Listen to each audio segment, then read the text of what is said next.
Hello, everybody. First, I have to start this episode off by obviously saying thank you, as I always do, but I have to sincerely apologize to all of you, and very much specifically to the person that this episode is focused on. I was supposed to have this episode out a whole entire month ago, you guys. It's been a very interesting few weeks since I recorded this episode, and a lot of things happened, a lot of life. Well, more than that, a lot of work. My job definitely takes up a lot of my time, so and my energy, to be honest. So I don't really have an excuse that I can give that would replace just being genuinely apologetic and gracious and grateful for your grace and for your patience.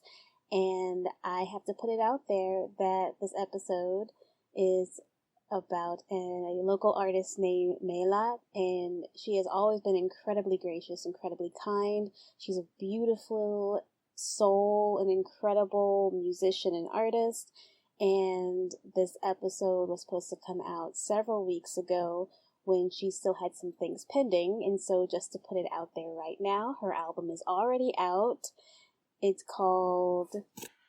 album is called Canon Metis, Wiser Than God's Immortals. And it's already, I can tell you, very beautiful. It's extremely personal, and there's a lot of intriguing depth, intriguing sound choices, as only Mélat can specialize in.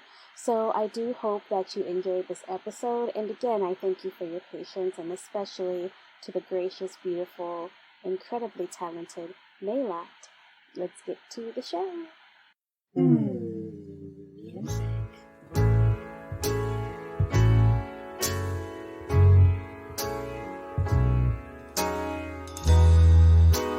Well, hello, everybody, and welcome to the MMMusic Podcast. Today is a very special day. It is my first interview for the podcast, and it's with a very incredible artist I have loved for several years since I actually moved to Austin, and her name is Mélat, and she has gifted us with our first interview for the podcast. I'm so excited!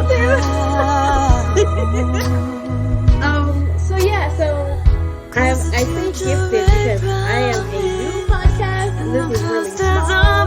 You know, I have a listenership, but it's very small, it's early stages, so this is really kind of an honor for me, because, you know, I've been a fan of you and your music, and we got to know each other a little bit, and it's really fun for me, and it's really kind of a blessing to be able to speak with an artist on my little podcast, social experience. No, I love it. I'm so honored to be here. I mean, like, you, first off, are an exceptional writer, and I love your take on things. So I'm like, yeah, of course. Why wouldn't I want to be the first on this podcast? That's so exciting. So thank you for having me. Of course, thank you for coming, and we had a lot of moving around. But we made it. That's what counts. That's what counts. That's the important thing. So, in case anyone doesn't know who you are, could you just give a brief introduction to Mélat? Well, Mélat is actually my first given name. That is my name. I wasn't clever enough to come up with that. But I am a R&B singer. I say my music is rooted in R&B because it kind of navigates and explores other things. I'm a first generation Ethiopian American. So my parents were born in Ethiopia, and I'm the first person on either side of the family to be born outside of Ethiopia. And I'm a black woman in Austin, Texas, making R&B music, and proud of it. Tried my best to not only just make music for love of music, but also to inspire and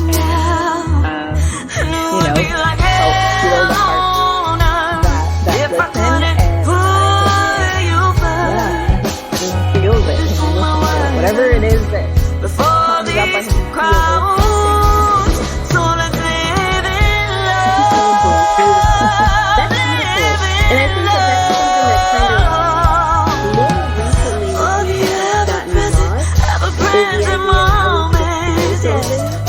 And I think that that's something that kind of more recently has gotten lost is the idea of how we feel something. I think I really think reasonable, that's fair, but I think we've lost the notion of actually feeling something when we engage with music, and I think your music has actually done a lot of that. I mean, just your most recent release, I think, is just completely about being in the feeling and being in the moment. 100%. It's called The Now. Sweet Love number 9. Exactly. It's literally, it was inspired by, the book The Now, The Power of Now by Eckhart Tolle, and I say it at every show. I sing this song at every show, and it means so much. And literally, there's always at least like 1 to 5 people who cry. What? You didn't even cry. Like I was at, I did like thousands, like tens of thousands of people, and there were people who were yelling at me from the crowd, like, and I'm like, oh my god, I'm making people cry at this like festival setting, like it's a little, but that's what I want to do. I want to invoke something within you and make people feel love, make people feel good. It's like, it's okay to feel positive things and not feel like resentment and anger and a lot of these like negative emotions that a lot of music seems to carry. So I try to, even when my songs are kind of negative, like I always try to frame it with like a light at the end of the tunnel type of thing, Life isn't perfect, but adding positivity into the world can't hurt. Oh, absolutely. I think we definitely need a lot more of that. 100%. And you made the point that a lot of music, especially when it comes to music that's supposed to be kind of like love music, there's a lot of like breakup music now. A lot of music about, apparently like people cheating. Yeah, I might kill my ex. Like, okay. Exactly. Like SZA straight up made a song called "Hate You." Like, just put it out there. If you think I hate you, then yeah, you're right. I hate you. I mean, I know that feeling exists, and like, of course, like, there are times where you listen to that song because maybe you do hate something. Maybe you are that upset.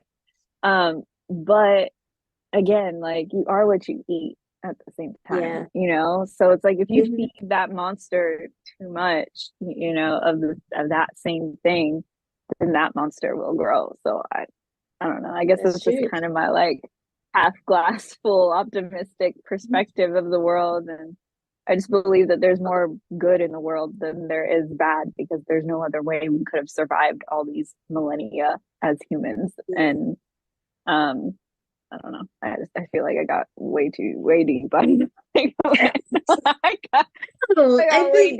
that's fair though. I think that's fair. Like, you can't have all negative and not have what the other side of that looks like. I mean, relationships are weird. They can be weird. So, but as much as they can be weird, and as much as like your significant other or somebody that you might like can annoy you, there's that part there's the love part of that. And I think we still need to be able to explore that a little bit. And you certainly do that in your music. You do acknowledge the parts where it's not the best, but I think you have a great way of balancing that part with, but hey, there's still this romance here. There's still this part about, being frisky and being fun with love that is really great. Thank you. So I'm gonna do some fangirling, and I hope you don't mind. Oh my, okay, yes, of course not. But whenever I first listened to your music, this is one of the things that I do with music, no matter where I'm listening, no matter what country or matter what state I'm listening, the artist is from, a lot of local music sounds like it's local. Mhm. And I think you and maybe a few others, honestly, your music doesn't sound like, oh, it's made just for Austin, Texas.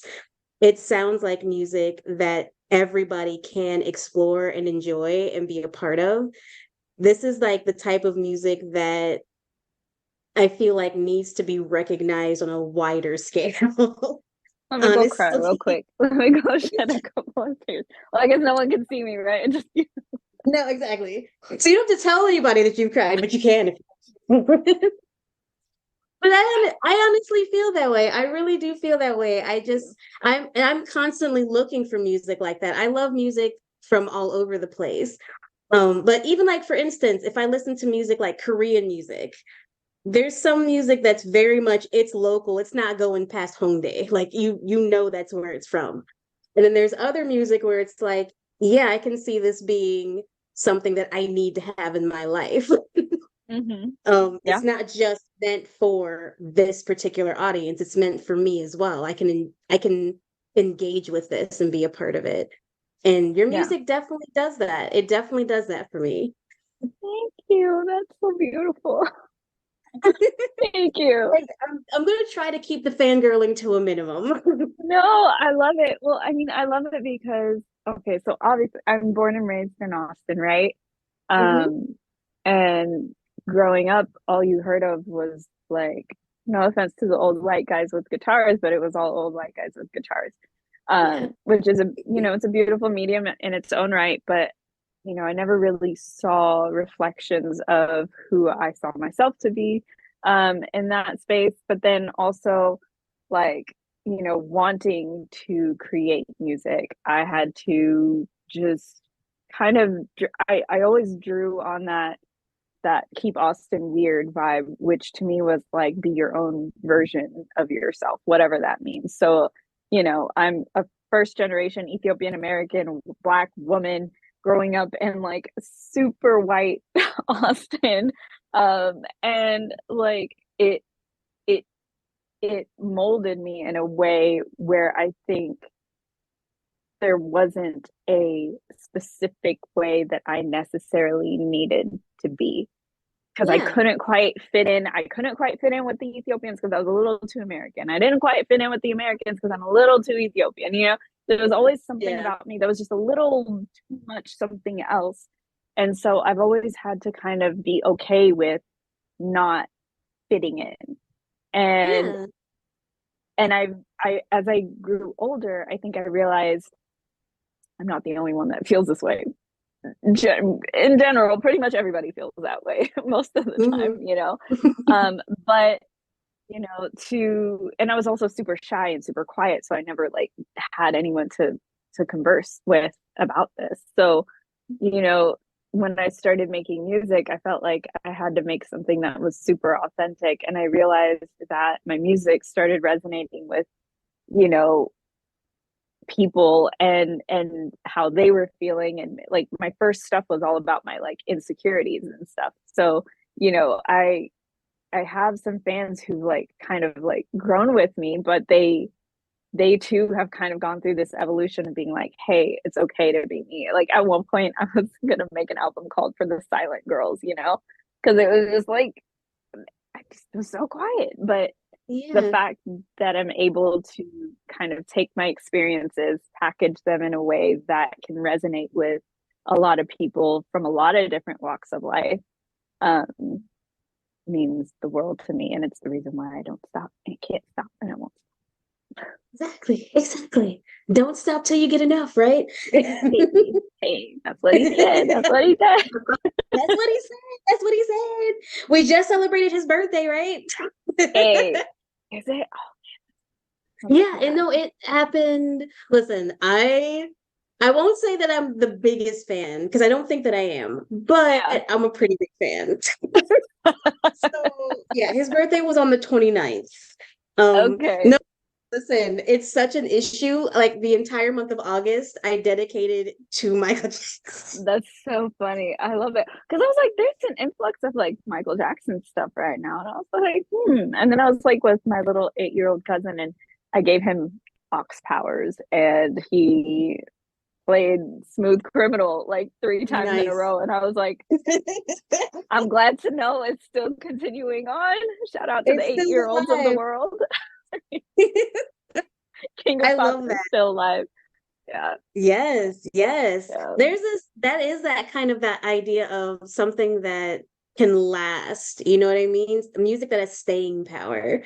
And certainly, MJ's music, Prince's music, Stevie Wonder, like for some reason, it's just music that will stand the test of time. Every generation will have these artists to look back on and say, this is what good music sounds like. This is something that has some meat to it. You know what I mean? It's like, people spent hours, or maybe not hours, but they have hours of skill behind the like instantaneous creation of some of these things. And it's like, you can't argue the power of something that's just good. It's just good. Like there's no other, you can't hate on it. It's just good. It's just good. It's just good. Exactly. But kind of maneuvering a little bit back into kind of your space, and you were talking about being first generation Ethiopian American. And when we had talked one time before during South by, and I didn't want to harp on it too much because, I didn't want that to be the interview. You're from an immigrant family and blah, blah, blah. But, that is something to think about, this idea of kind of not being pigeonholed as like a world artist. And you talked about that a little bit with me, and I think you've talked about it a couple times before. And that's something that especially a lot of brown girls, that's what they're kind of put into. Like Selena, for instance, her very first album, they categorize it as world music, right? And it's like, how do you avoid that? How do you avoid being put into a category when there's so much more to you? I think for me, it's always been about figuring out who I am as an artist first, and not leading with like who I am as a person, if that makes sense. So it's like, I'm Ethiopian American, I'm a Black woman, blah, blah, blah. But first, who am I at my essence? When I create music, when I, I think we might have even touched on this before, but the fact that, when I feel like when I create music, I feel like it kind of like just, it comes to me. Like it's something that just kind of spills out the pen, and it's like, oh, okay, wow, there's a whole song here. And then, you modify from there to make sure it's like rhymes and timing and all that good stuff. But because I write from kind of like that, I don't know, more of like a divine space. To me, I felt like I had to figure out who I was and what I'm talking about and what's my purpose. Why am I doing this? And figuring that out first, and making stuff that just like instantaneously just comes right out of, my brain. But I think in discovering who I am as an artist, it allows me to be like, these are the footsteps I've left, so that you know who I am. And I don't need to be pigeonholed as a world artist or this or that. And, I have made songs that have the language Amharic, which is one of the languages of Ethiopia. There's like 88 dialects. So shout out to Ethiopia for being hella diverse and difficult to communicate with. No, I'm kidding. But yeah, so I grew up speaking Amharic. And, I was really hesitant to put that into my music. But I think as I kind of grew more and more like confident in what I was doing, I was like, okay, I can do a little bit more of this.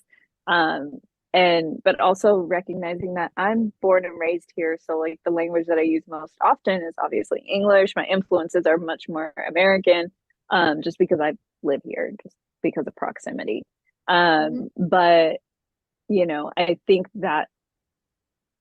and I also believe that the world has become a lot smaller.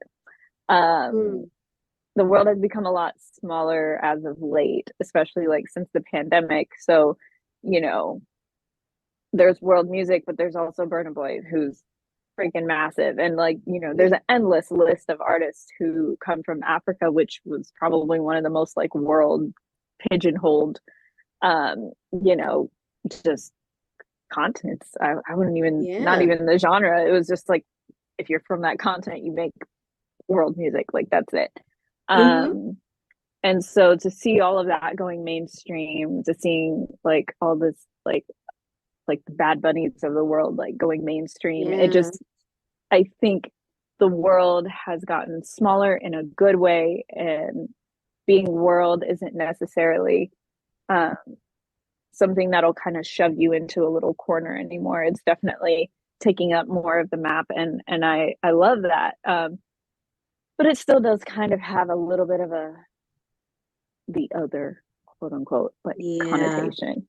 But that's, I think that's kind of how I dealt with that, if that made any sense.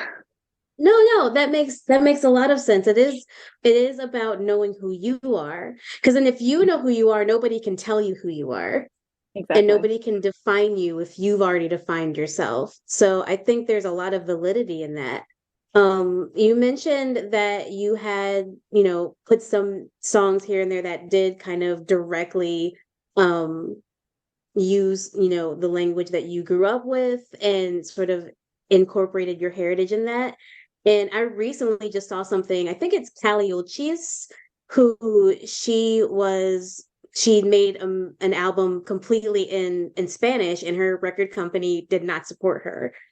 And they said, you know, that, you know, you're this kind of artist, and, you know, doing something completely in Spanish, like that's not your thing. And she said, okay, well, that's fine. I'll just do it myself. And, you know, I don't listen to her a whole lot, but I really resonated with that message. And I feel like at some point, a lot of artists, and I feel like especially female artists, to be honest, have to kind of grapple with that idea of really intentionally speaking to their heritage, speaking to their upbringing. And that oftentimes means releasing music completely in a language that they grew up with. And so is that something you might think about doing, like an album completely in, or is it maybe something that's already in the works? Is it something that maybe I've already got a couple of songs recorded for? Maybe. Maybe. Is that maybe something I've never shared with anyone else? Maybe. Drop an exclusive. That is exciting. I am excited to hear that. Definitely on my mind. I mean, I speak it every time I'm with my family. You know, if especially if you're like Ethiopian and you're around me, and I might smack you in the face with some Amharic. It'll just happen, you know. My brain is kind of like an amalgamation of like English and Amharic. It just kind of flows in and out. I mean, I remember I didn't know how to say hair grease in English till I was probably in like maybe high school or something, because I only know it in Amharic. Like that's what my mom called it. So I didn't know it was called hair grease. I didn't know what that was. I thought grease was just for food. Like I didn't know. I didn't know. Yeah. Well, that's exciting. Yes. That's exciting to hear. Maybe. Exciting to hear, maybe. That's awesome. That's awesome. Yes. Well, speaking of kind of like categorizing people, and I am somewhat guilty of that myself, but I was looking through your discography again, and I noticed that Apple Music, when they do like their similar artists, they have you aligned with like SZA and Summer Walker and Janae and Anna Wise and all that. And for me, what I hear a lot of in your music is like a lot of Minnie Riperton, because you have that whistle note. And I also hear a lot of Amel Larue. And I've forgotten that before. Yes. And it kind of just really takes me back to things like Brave Bird and even some of her work with groove theory. I think that's why I resonated so much with your stuff. Because That's it's so what it funny. I could be mistaken, but I think she's like half Ethiopian or something. possibly. Because Amel is like it's an Ethiopian name, but it also means like your disposition. Disposition. That's what Amel means. Ah, Yeah. now I have to go So and look that up. I think she might be. I think I looked it up because people kept mentioning her to me, and I was like, "Who is this woman?" And I was like, "Ah, maybe there is Could something there." be. There's something there. But even in sort of my kind of I mostly do this just as, especially if an artist reminds me of somebody, I'm like, who do they remind me of? And why is this resonating so much? And so, that's kind of how I, for lack of a better word, categorize people based Mhm. on how I'm reacting to it, like considering stuff that I've felt in the past, right? Mhm. But that's not necessarily how you define yourself, right? So how would you define yourself? Oh, that is Oh, the hardest that's question.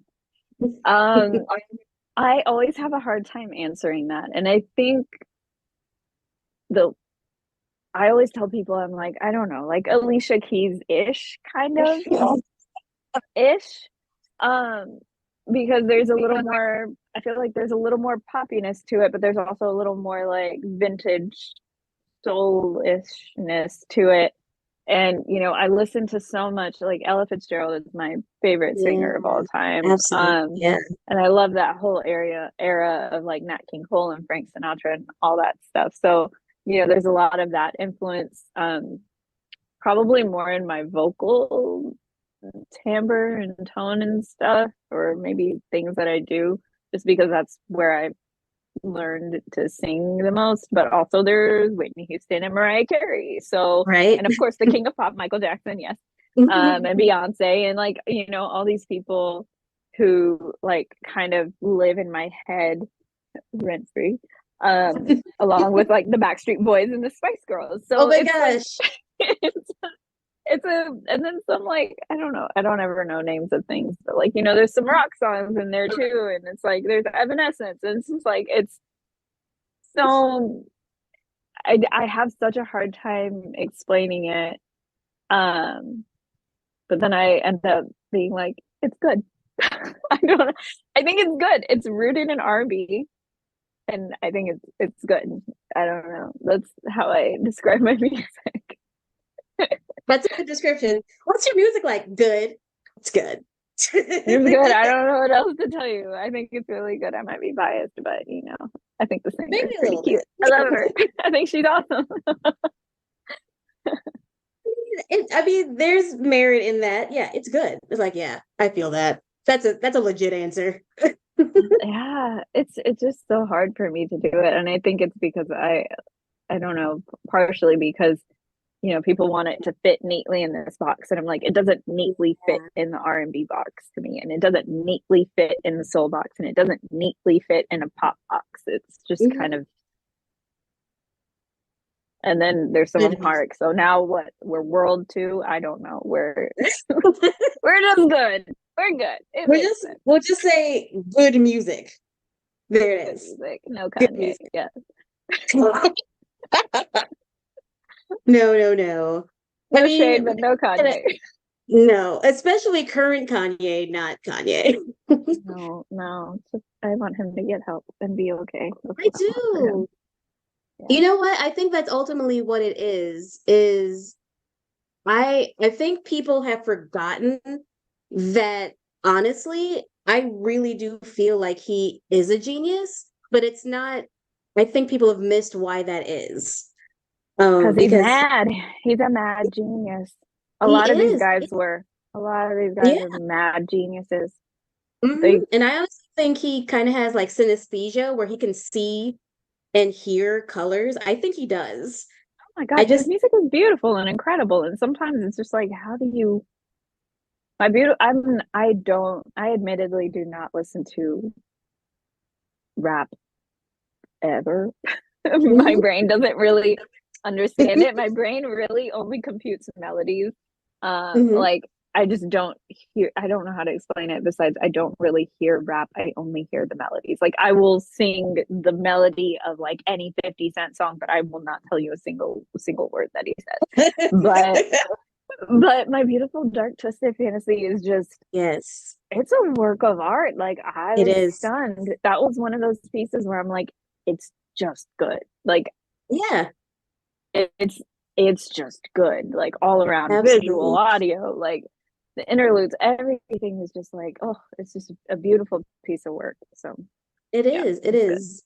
It's one of those pieces of work that you kind of like aspire to create. And that's what I think so. I think like especially starting out, Kanye was one of those artists that an artist aspires to be. And I keep telling people like, yeah, I know that he's a little wild now, but that's because his mom passed away and he's not gotten over that. And I think he continues to blame himself. And instead of getting help for that, he kind of is just projecting a lot of his demons on everything else. Yeah. And I hate people, I feel like everybody has a story. Everybody has a reason why. Even the people who we don't want to have a reason why, we just want to make them a terrible villain. Like there is a reason why this person is that way. And so I read in a book one time, it was just like some romance novel or whatever. It wasn't anything profound like The Power Now. But this book started off with this woman driving down the street and there was like an accident. And I remember reading in the book that the woman like looked at the accident and mumbled the prayer under her breath for those people to be okay. And then they were like, she always did this. Like this was just kind of like what she did whenever she saw something negative. And I don't know why that stuck with me because that was ages ago that I read that. I don't even remember the book. Actually, I think it was called Milk and Coffee or something like that. Anyway, point is, and so from that, I've always taken that like you just don't really know what's going on, and yeah, we can get upset and annoyed and mad or whatever, but like that's another human being who went through things and maybe doesn't know how to deal with them. So I try my best to not add to the hate and not add to that fuel that person feels because clearly they're going through something and they need help. And the only thing you can hope for them is that they get some help. Like you just wish. I honestly just truthfully, as much as I'm frustrated with a lot of his antics, because that's all it is just antics. I want him to get help. I desperately want him to get help. And 100%. I want him to feel like he deserves to get help. I think that's what the main root of it is. I don't think he thinks he deserves to get help. He is a virtuoso of our time. He is a like maybe not virtuoso, but I don't know what the right word is, but he is an incredible talent of our time, an incredible genius of our time. And of course, like we want him to be here and to create more magic for us. So yes. That's what I think. That's the Kanye spiel. That's the Kanye spiel. That is the Kanye segment of the show. Oh man. It had to happen. At some point it was gonna happen. It did. It definitely did. Indeed. So let's get back to Mélat. Because this is about Mélat. Exactly. It's about exactly. Here we are. Before we move on, a little like PS from the Kanye conversation. So I remember when Kanye came out and nobody knew how to say his name. And I remember when Beyonce came out and no one knew how to say her name. And those two names are what inspired me to keep my name. Yeah. So shout out to Kanye and Beyonce for having names that people could not pronounce. I couldn't pronounce Kanye. And then I figured it out. Now we all figured it out. But anyway, that's my little tag for that. I love it. And this is the thing. I am also in love with the artists who are actually using their real names. People think they're stage names. Like, no, this is what my mama called me. Well, like people calls me. Everybody calls you. Exactly. And if your mama calls you it, you're like, oh, what did I do? That's the name. That's the one. Like for the longest time, like people were trying to tell me that Prince wasn't actually his real name. It's like, no, that's the name his mama called him. That's his name. It's Prince Rogers That's the Nelson. man's name. That's it. He didn't, And he wore that name out. Yes, he did. Oh, he did that name proud. He did that name very proud. Absolutely. Yeah, for sure. For sure. So definitely what I want to talk about is the now. I really want to talk about it because for me, just personally, and like I've already done my fangirl thing, so I'm going to try to keep it to a minimum at this point. But No, keep it coming. no, more of that. But I honestly am really in love with the song. And I think part of it, I mean, first, like I'm sort of like you. I hear melody first and then I hear lyrics. Mhm. I always take a song for its entirety, but the first thing I hear is melody and voice. And when you hit those high notes, I was like, oh, okay. That's We what I up was here. I was like, she's doing it. She's up there. We up there. And then we go a little bit higher. Uh-huh. Like, oh, and elevation. Oh my goodness. Movement. And so I instantly fell in love with the song, and then sort of like I love the little parentheses, sweet love number 9. I was like, oh, she's doing things with this. But I remember when you emailed me about it, you're like, it's like your most important record. Like you call it your most important record. Why is that? I feel like that song has superpowers because so I put out the first version of the Now. Oh man, I don't even remember. Years ago. Mhm. And that version was beautiful as well. And I began performing it at shows and I saw how the crowd was receiving it. It was always like, oh, what's that song? What's that song? And then after playing it for so many years, the initial version was made with my dear friend James Sport J out in LA. And I mean, he's producing for like Nas and he's produced for like everybody out from the West Coast, like all of the top dog guys, like, just he's incredible. But so he produced that one. And so it was more of like a digitally produced song. So I tend to do my shows fully live instrumentation. So, the band learned it and we would play it and we would play it and we would play it. And, it seemed like over the years, like new things would be tacked on. Like, oh, there's this note that I just went off on at the end. There's these high notes that I did little things with, and I did little things in the middle. And, it's just like all this stuff just started building up, but also because people were receiving it so well, I felt like every time I'd like pick up a little bit of energy and a little bit of energy. So it only made sense that when we went into the studio to record some of these songs in their like full live instrumentation glory that you get on stage, it just had this whole different power to it, because people would ask me, where can I get that song? And I'm like, well, this version of the song is not that version of the song, and you can't really get this version of the song. It's been years of like just like kind of letting it grow and mature with every performance. And so when we were able to finally do that and get it sounding the way it does, we added a violinist, and it's just like, oh, it just feels so good. But it really truly to me feels like not only the evolution of me as an artist, as a performer, but like something that has like, I don't know, all these emotions, all these different people's interactions imbued in it, and it became this, to me, like a masterpiece. And on top of that, the lyrics of the song are super important to me because it's all about, being here, being present, recognizing the one that you're with, and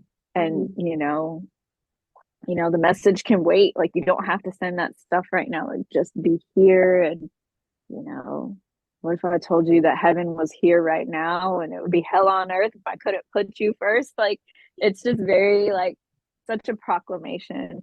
I could go on and on about it, but it's it really just, it feels like a song that the world could definitely use, and Yeah. to remind us to be here, to be present, and to love right here, right now. Yeah, 100%. And I think that the video definitely has that message with it. The video very much, and I'm paraphrasing my own self, but I think I kind of said that it really does remind me of like Sunday brunch morning, and you're just lounging, and it feels like you're giving yourself permission to feel good. That's kind of what the song feels like. And certainly the video, I mean, you got strawberries and champs, you got puzzles and cookies. And I'm I like, had yeah. cookie. I was like, I got flowers. I got the whole shebang. Leave me alone. I'm just relaxing, doing a puzzle. Like, that's it. That is it. It's just very, yeah, that's what I wanted it to feel like. You got exactly what I had in my mind. I just wanted it to feel like those like super slow Sunday mornings where the sun is like shining in, and you're just like relaxing, and does not like the burdens you're free of all your burdens just for a moment. Life is crazy, life is hectic, life is hard, but just for a moment you're able to kind of stop the world and just exist for a second. Exactly. I think that's very much why I fell in love with it. I think it's because it's one of those songs that it comes to you exactly when you need it to come to you. Oh yeah. And I don't know how much you know about working in publishing. It's a dumpster fire sometimes. I'd imagine. So when you sent the song to me, and I'm going through all this stuff, and it was sort of in the middle of us trying to get things to print. So it's sort of that whole thing where everything's happening. And so I was like, I told Mélat this was going to come out today, and I wanted to come out today because I love the song, and I just was like, I need to put words to it. So I just cut everybody off. I put Slack on silent. I turned off the email, and as I'm gonna listen to this song and really absorb it. And I was like, yeah, we're here. We're here. It's a song that it's a song you need. There's certain songs that you just need when things are a little too hectic. And I think the now, like, it literally is about giving yourself permission to live in the moment and be okay with it and like bask in it. And I was like, yeah, this is the one. That's exactly how you're supposed to listen to it too. We were literally having a discussion earlier. We were like, how do we want people to listen to this? Not just the song, but the album. And like, how do we want people to take it? And we were like, we just want people to just sit and listen and feel. Yeah. And just for that, because it's like, it's really easy to be like, I don't have 4 minutes and 43 seconds. I don't know how long it is. I think that might be what it is. But it's like, it's really easy to say, I don't have 5 minutes to just sit still. Mm-hmm. But as someone who has incorporated meditation into her life, as someone who has incorporated prayer every day into her life, it is the most valuable 5 to 10 minutes of your day, because it can set the tone for everything else. It can clear your vision for everything else. Mm-hmm. And if I can do that with a song for someone, like that is incredible. That is my dream. That's when you know that you've got it. Like when people are like, okay, I need 5 minutes. And so you turn on something and it just, this is what I needed. It's a song that people need, I think the world needs it. It's like, stop, like you're going crazy. It's a lot. I know, but just stop. Like, what if this is heaven right now? Like, what if this is it? Yep. Enjoy it. You got to find those pockets to love yourself and love the people that you care about, love the things that you love to do. It's like, we need it. You need it. You Yeah, deserve it. you do. Absolutely. So kind of going a little bit back to this idea of defining where you are. So I have a personal playlist on Apple Music that's called Bringing R&B Back. Hey, bring it back, So bring on it that back. list, I have exactly. So I have like Lucky Day on there. I have Janelle Yes, Monáe. yes, I have an artist I just found out. His name is Destin Conrad, and he made a song yes, that kind of like made me weep on the inside a little bit. yes. And I have you on that list. And and so what I was wondering, and I don't know if you have any sort of opinions on this, but what do you think now? How would you define R&B? I feel like it's finally like out of a coma. I like that. I like it's not doing its best yet, but it's definitely here. Um, Yeah. it's definitely alive, and there are, like you said, like Lucky Day, Dustin Conrad. There's so many more. I just can't. Of course, I can't I think of know them there's on the so spot many. right now. There's so many.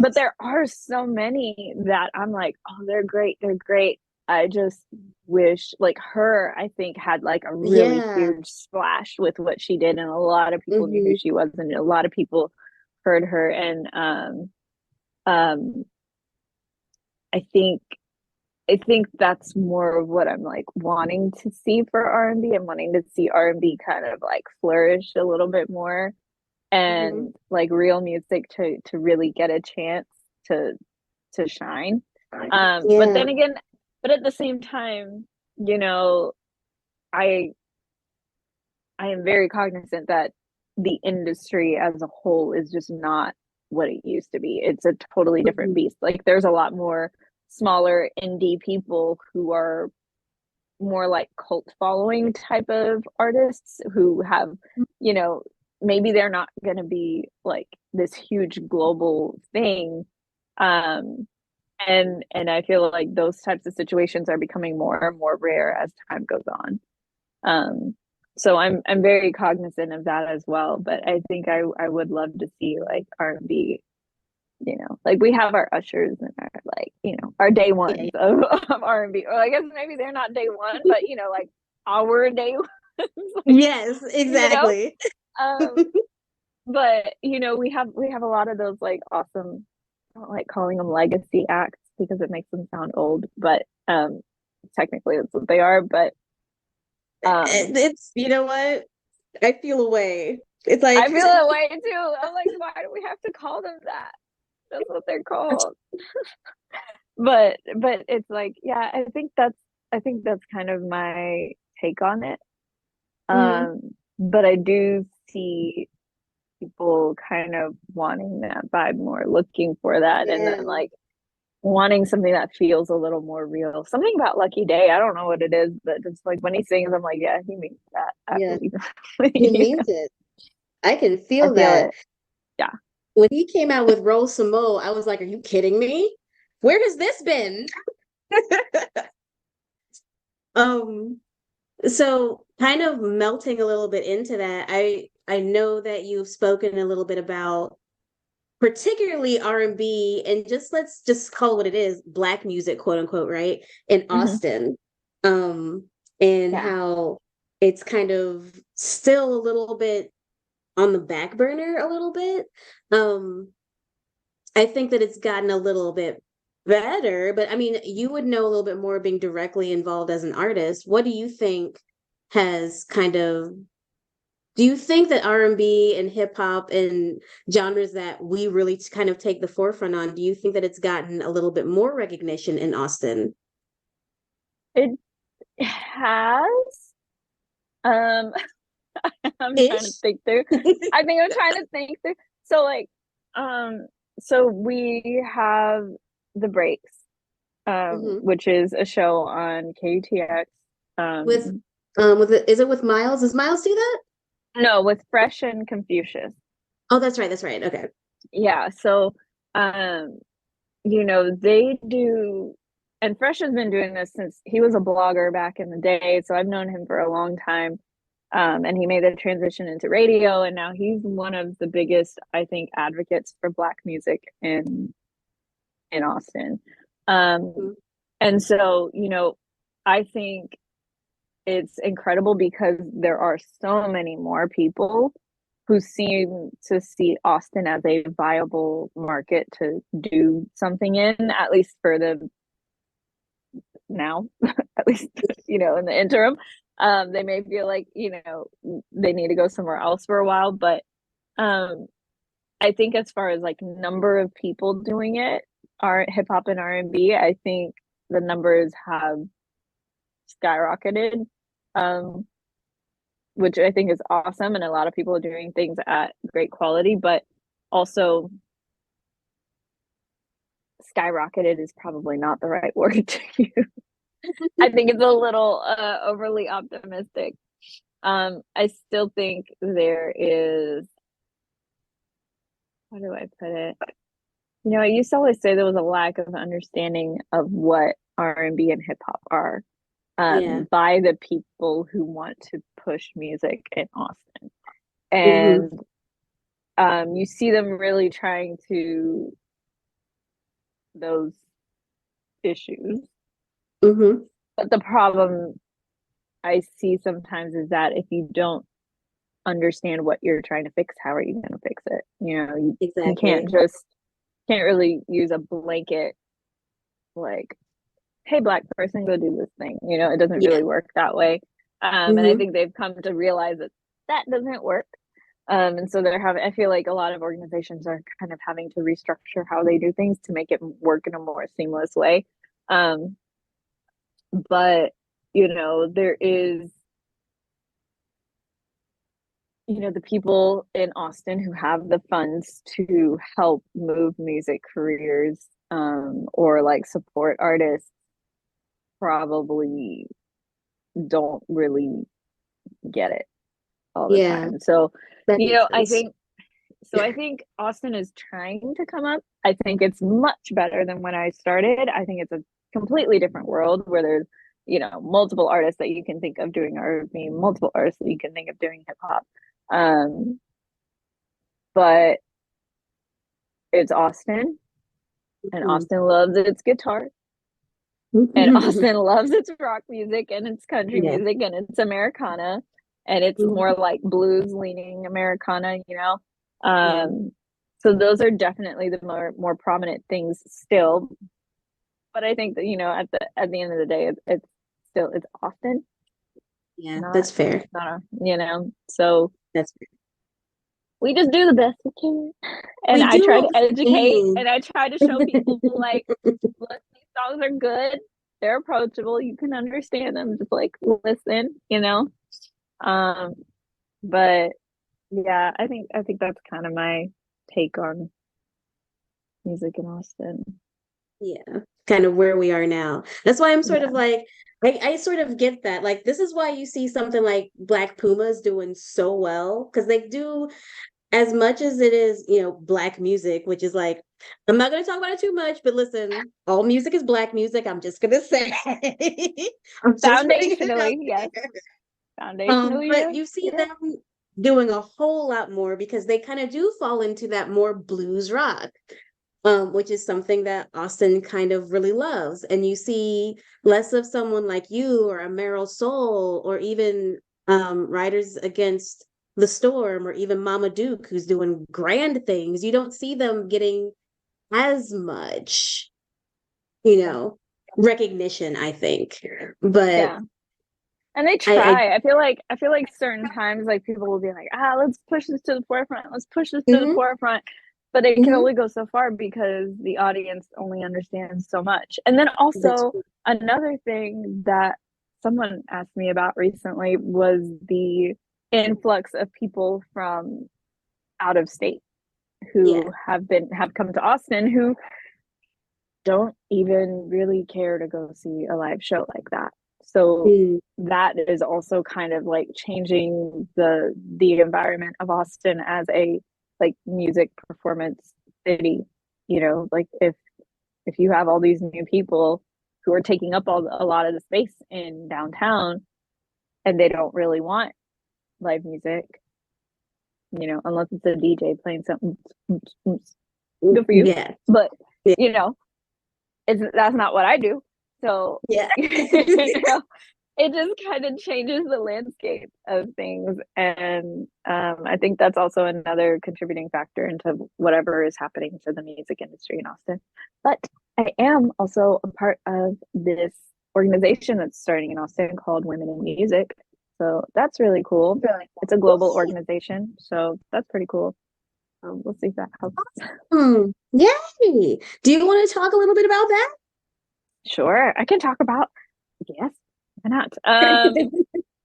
They are a nonprofit and they are actually all over the world. Like they have chapters in like South Africa, they have chapters in Europe and I think it was Tokyo. So they're like global.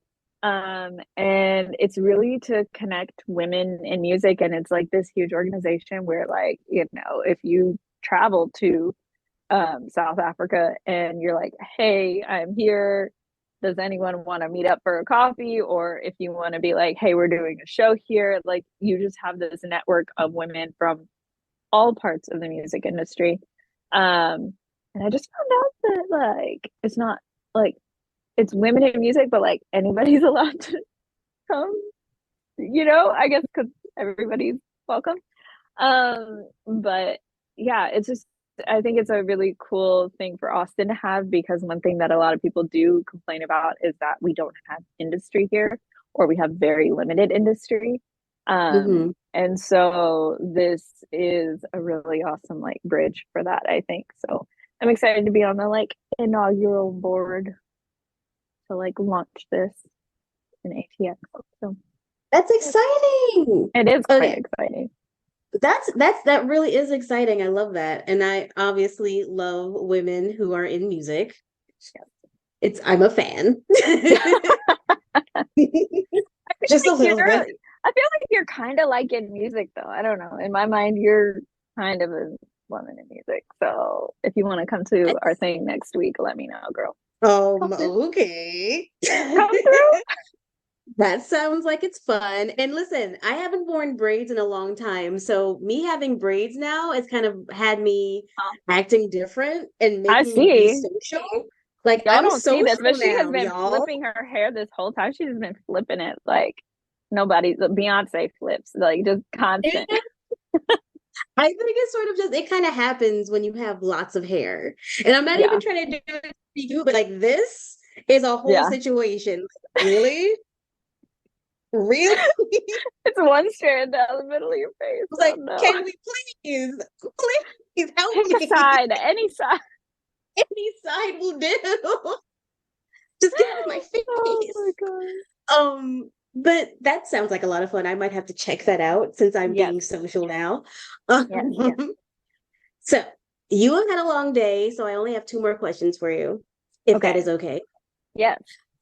So one thing, I know we've gotten a little deep at some points, but I'm going to get deep again. One artist that I kind of follow the gospel of no matter what is Nina Simone. Anything Nina Simone says is truth. I don't even care what it is. So one of the things that I remember her saying, and I'm obviously paraphrasing, is that it's an artist's responsibility, in her opinion, to reflect and comment on the times. Keep going. So that's one of those things that I really take to heart. And I'm actually wondering, for you, what you believe an artist's responsibility is in that way. If you do think an artist has a responsibility to kind of reflect to the times. Okay, so I had like this, oh my God, face while you were saying that, because that was my like lock screen during the pandemic. Oh, wow. I used those words because I was like, you know, it was a terrible time and everyone was like, what are we supposed to do? And I was like, I don't, like, being an artist seems like the most just like first world entitled. Am I allowed to curse? Yes, absolutely. Okay, it's like the most first world, most entitled bullshit that I could be like during this time. I'm not I'm not frontline anything, but then I saw that and I was like, oh, it's my responsibility to like take this and make something of it and like get people inspired and let people see that like we will continue, we will make it. Like that's my job. So that's crazy that you said that. So I 100% believe it, clearly. And I feel like right now it is quite tumultuous, and it feels like the sky is falling every day, and it feels like it's just getting lower and lower and lower every day. And that's why I feel like as an artist, it is my responsibility to put out not only what I see in the world, but what I envision for the world. And that's how songs like The Now come about. And my new album, which will be out September 29th, called Wiser Than God's Immortal Men, Canon Metis. Yes. Yeah, I know we said we weren't going to get deep, but that title is deep. But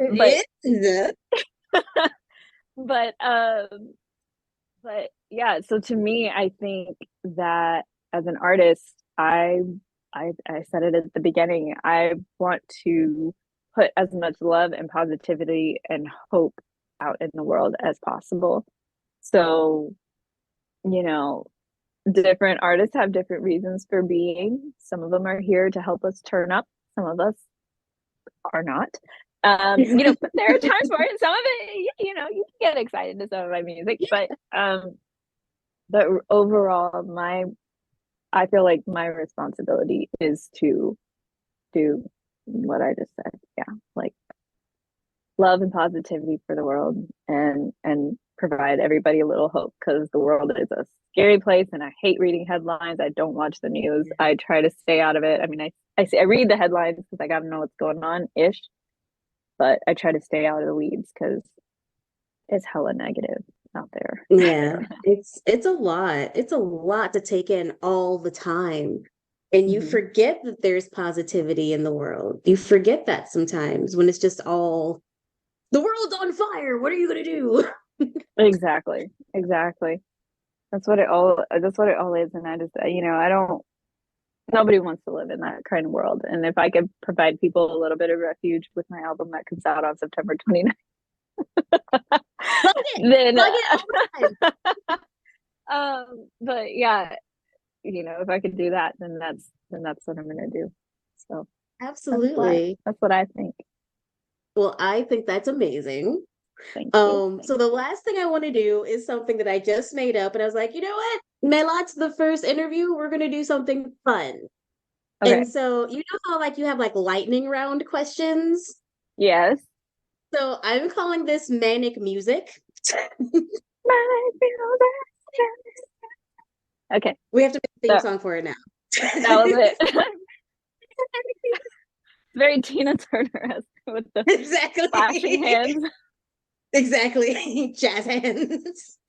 Spirit fingers. Okay, so I have 5 things here that you're just going to shout out the first thing that comes to mind. Oh my. Ready? Okay. First one, favorite self-love song. Oh my God. It's my song that I haven't put out yet called I Didn't Mean to Love You. We're going to take that. That works. Okay. Yes. Okay. So to anticipate. Yes. Okay. Besides yourself, an artist to watch out for. Me, of course. I don't know if it's necessarily watch out, but I've been watching her a lot lately. Victoria Monet is just like killing it. Like, I don't know, that girl is on something else. Doing it. Okay, so your favorite love or make love song? Oh God, there's so many. Okay, I'm just gonna go with what came to mind first. Brown Eyes by Destiny's Child. The first time I heard it, I was like, that's my wedding song. I was way too young to be thinking about marriage, but that was like, that's my wedding song. I love it. Okay, so you have a favorite artist, I assume. Yes. Okay, so your 3 favorite songs from your favorite artists. Oh, that's so hard. Okay. Ella Fitzgerald, Misty. Ooh. Someone to Watch Over Me. And then, oh man. You know what? Just for nostalgic purposes, because it was her first song that made her super famous, well, mostly famous, A Tisket, a Tasket, because it was just like her first, like, it's not really my favorite song, but I like the story behind it.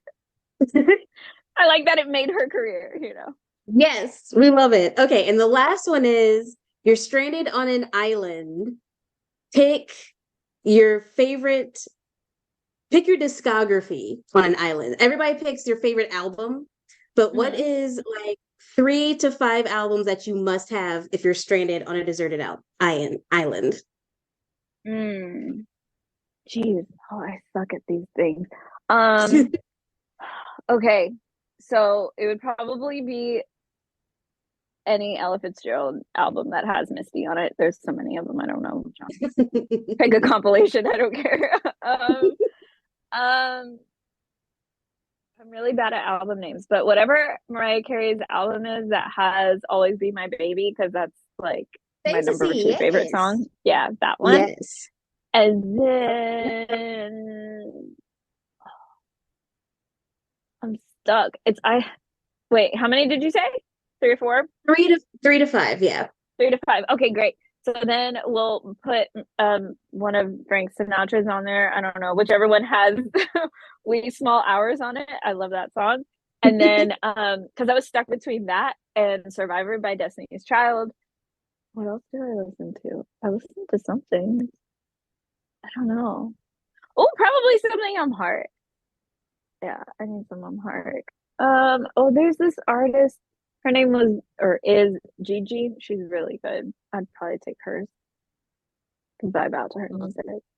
Make sure I don't lose the language. Awesome. So that was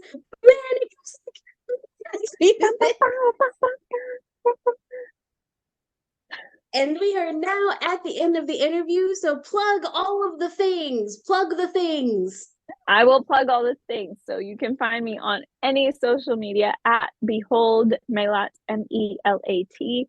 And my album, Canon Metis, Wiser Than Gods and Mortal Men, will be out September 29th on all streaming platforms.